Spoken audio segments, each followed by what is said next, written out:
Hey y'all, and welcome to the Parables of Yahusha series. We're taking his stories and we're digging really deep through the Hebraic lens, through Torah, and through the whole word. Let's get to it. So this is episode 14, and this is about the wedding banquet. We're going to start in Matthew, which is Matthew 22, and we're going to read verses 1 through 14. Okay? And Yahusha responded and spoke to them again by parables and said, "The reign of the heavens is like a man, a sovereign, who made a wedding feast for his son, and sent out his servants to call those who were invited to the wedding feast. But they would not come. Again, he sent out other servants, saying, 'Say to those who are invited, see, I have prepared my dinner. My oxen and my fattened cattle are slaughtered, and all is ready. Come to the wedding feast.' But they disregarded it and went their way. This one to his field, this one to his trade. And the rest, having seized his servants, insulted and killed them. But when the sovereign heard, he was wroth, and sent out his soldiers, destroyed those murderers, and set their city on fire. Then he said to his servants, 'The wedding feast indeed is ready, but those who were invited were not worthy.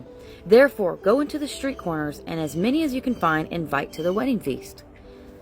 And those servants went out into the street corners and gathered all whom they found, both wicked and good. And the wedding hall was filled with guests. And when the sovereign came in to view the guests, he saw there a man who had not put on a wedding garment. And he said to him, 'Friend, how did you come in here not having a wedding garment?' And he was speechless. Then the sovereign said to the servants, 'Bind him hand and foot, take him away, and throw him out into the outer darkness. There shall be weeping and gnashing of teeth. For many are called, but few are chosen.'" So at the very beginning, what is this telling us? The Father has prepared a wedding feast for his Son, the marriage supper of the Lamb. So those first invited are going to represent the religious, those who claim to follow him but reject the call. So they had the invitation first, but they refused the obedience that proves love. The Torah is the wedding covenant itself, guys. Let's look at Shemot, which is Exodus 19:15. It's 19:5. And it says, "And now, if you diligently obey my voice and shall guard my covenant, then you shall be my treasured possession above all the peoples. For all the earth is mine. And you shall make me to be a reign of priests and a set-apart nation." That's also verse 6. So what is this telling us? The invitation went out a long time ago. But Babylon taught people to show up to this feast without the wedding garment on, which means without righteousness, without obedience.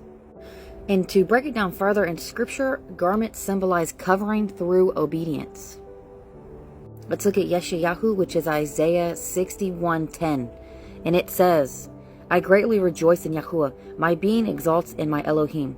For he has put garments of deliverance on me. He has covered me with the robe of righteousness, as a bridegroom decks himself with ornaments, and as a bride adorns herself with her jewels."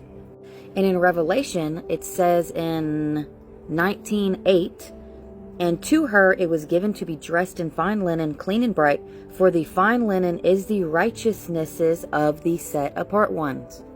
So y'all, this parable, Yahusha is warning us. It is not enough to just be invited. He invited everyone, the wicked and the good.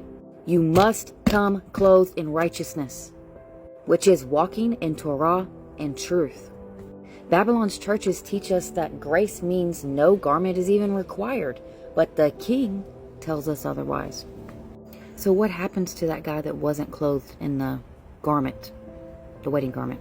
It says, and he tells us, "Then the sovereign said to the servants, 'Bind him hand and foot, take him away, and throw him out into the outer darkness.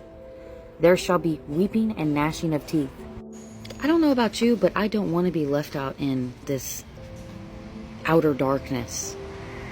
I don't want him to turn his face away from me. Do you?